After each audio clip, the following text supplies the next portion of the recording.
2026 के आगमन की, इस नए वर्ष की मैं बहुत बहुत हार्दिक बधाई और शुभकामनाएं देता हूं। और साथ ही आप सब पत्रकार एवं छायाकार मित्रों के माध्यम से हरियाणा प्रदेश वासियों को मैं 2026 के आगमन नववर्ष की बधाई देता हूं और कामना भी करता हूं कि यह वर्ष सबके लिए सुख, समृद्धि और खुशहाली लेकर आए। साथियों,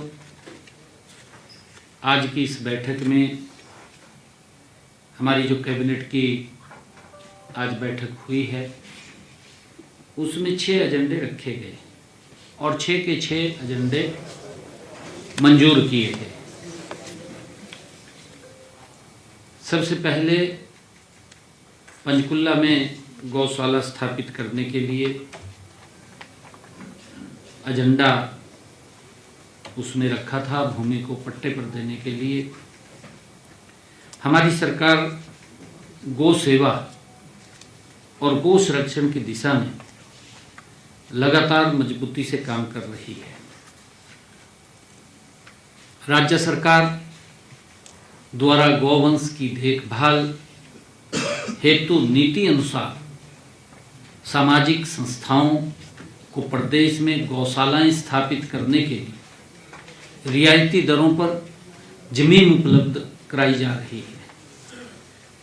इसी कड़ी में आज की बैठक में पंचकुला जिले के बरवाला ब्लॉक के रत्तेवाली ग्राम पंचायत में 4 एकड़ 1 कनाल 17 मरले भूमि कामधेनु गौ सेवा समिति सकेतरी पंचकुला को 570 गौवंश के लिए गौशाला स्थापित करने के लिए 20 साल की अवधि पर पट्टे पर देने की मंजूरी दी गई है। साथियों, इसी प्रकार हमारे जो कॉन्ट्रैक्ट पर ट्रांसपोर्ट विभाग में ड्राइवर थे, आज की बैठक में जो हमारे ट्रांसपोर्ट विभाग के कर्मचारियों के हित में भी एक बड़ा फैसला आज लिया गया है। इसके तहत जो वर्ष 2002 में कॉन्ट्रैक्टर पर नियुक्त 347 ड्राइवरों को क्वालिफाइंग सर्विस और पुरानी पेंशन योजना का लाभ देने का फैसला कैबिनेट में किया गया है।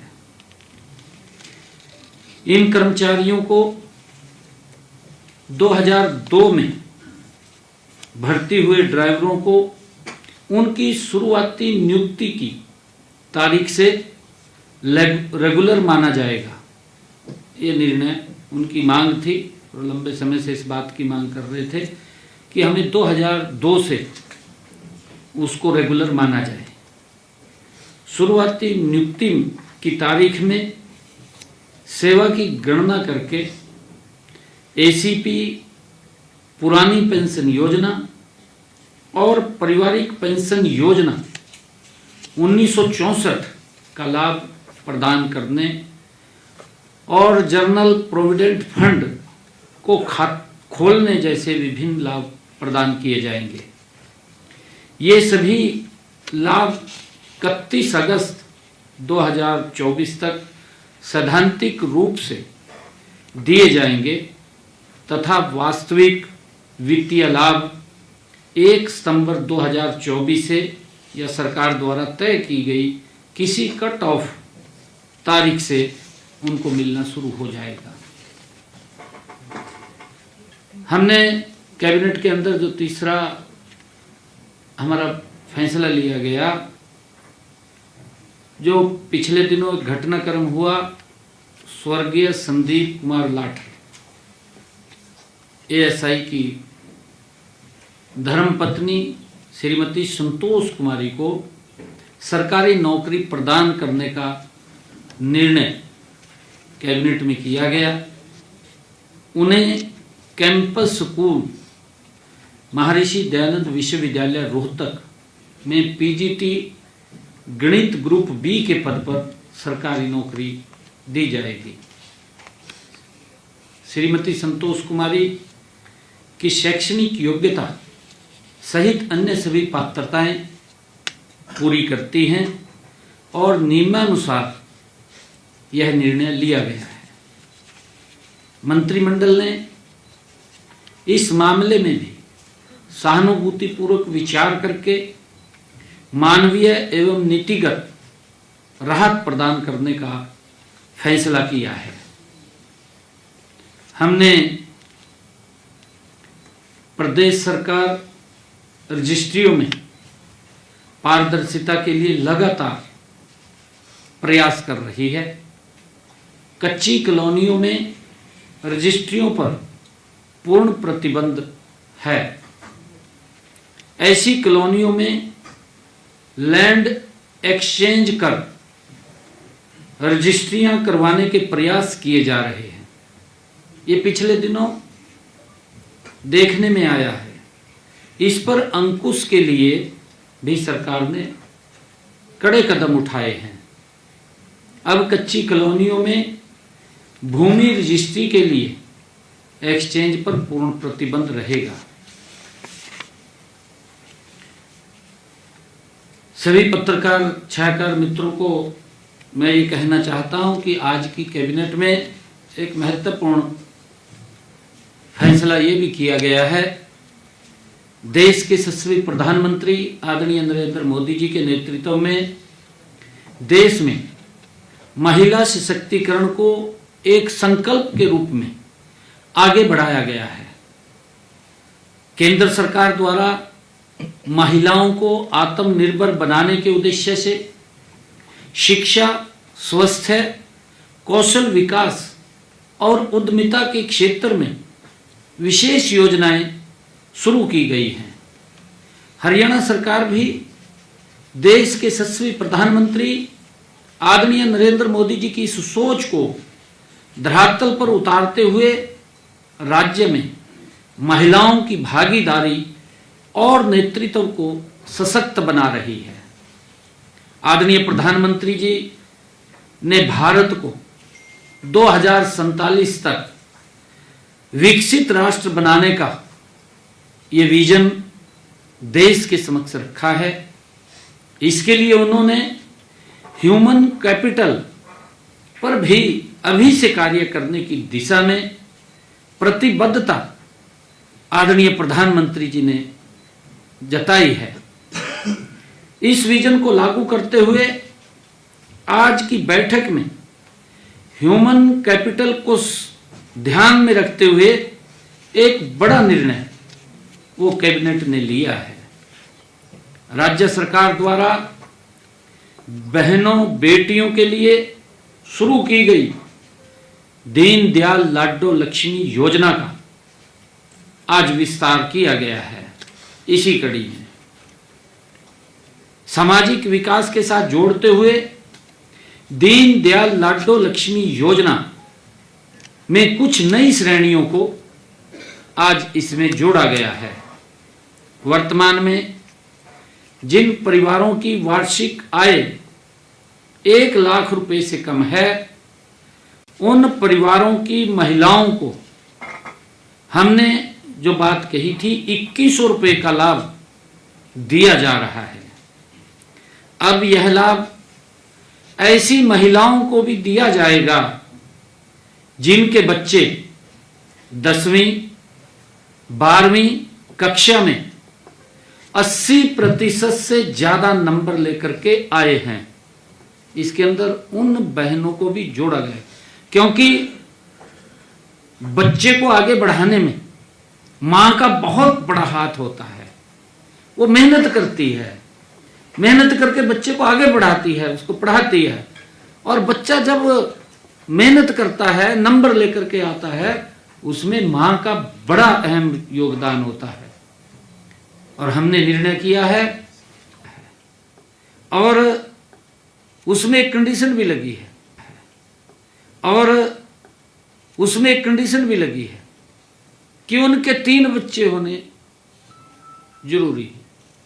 3 से ज़्यादा अगर बच्चे होंगे तो उनको इसका लाभ नहीं मिलेगा, इस लाभ से बाहर होंगे।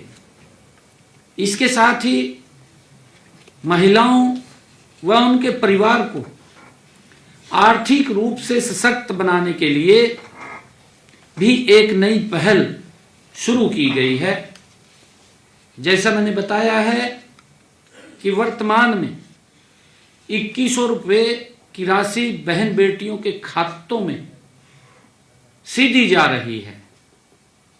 अब इस राशि में से हमने ये निर्णय किया है कि 1100 रुपये तो सीधे महिलाओं के खाते में जाएंगे, उनको सीधे मिलेंगे, और 1000 रुपये की राशि सरकार रेकरिंग डिपॉजिट, फिक्स्ड डिपॉजिट कराएगी। इस डिपॉजिट का पैसा ब्याज सहित बहनों के पास पहुंचेगा, उनको मिलेगा। इसका एक SMS उनके महिला को हर माह जाएगा। अगर लाभार्थी की असामयिक मृत्यु पर उसके नॉमिनी को यह राशि तुरंत प्रदान की जाएगी। यह भी इसमें प्रावधान किया गया है। और क्योंकि बहनों को कोई भी काम करना है तो उसमें उसको लाभ मिलेगा। इसके अलावा योजना को और अधिक पारदर्शी बनाने के लिए लाभार्थियों की सूची को ग्राम सभाओं में वहां रखा जाएगा। कोई छूट गया है उसको इसमें जोड़ा जाएगा। किसी ने आपत्ति दर्ज कर दी है उसको बाहर किया जाएगा। दीनदयाल लाडो लक्ष्मी योजना के तहत अब तक हमारे हरियाणा प्रदेश में 10,255 महिलाओं ने आवेदन किया है। इनमें से 8 लाख महिलाओं को सहायता राशि भी प्रदान की जा रही है, क्योंकि उनको वह भी वेरीफाई करना है। क्योंकि हर रोज लगभग 3000-4000 महिलाएं इसमें आवेदन करती हैं, रजिस्ट्रेशन होता है, फिर उसको वेरीफाई करते हैं। बाकी की वेरिफिकेशन चल रही है। अभी तक सरकार द्वारा 2 किस्तों में लगभग 250 करोड़ रुपए की सहायता लाडो लक्ष्मी योजना के तहत बहनों को दी जा चुकी है। और इसी प्रकार मैं बताना चाहूंगा, हरियाणा में देश के यशस्वी प्रधानमंत्री आदरणीय नरेंद्र मोदी जी ने, जब हमारी सरकार ने, डबल इंजन सरकार ने 2014 में सेवा करने का जब हमें अवसर मिला था, उस वक्त हरियाणा में लिंगानुपात 871 था। वो देश में मेरे ख्याल से सबसे निचले स्तर पर हरियाणा था। प्रदेश के ऊपर बेटियों के भ्रूण में मारने का सवाल हमेशा एक कलंक के रूप में लगा हुआ था। इसमें हरियाणा की सभी गर्भवती महिलाओं का पंजीकरण अनिवार्य कर दिया गया है।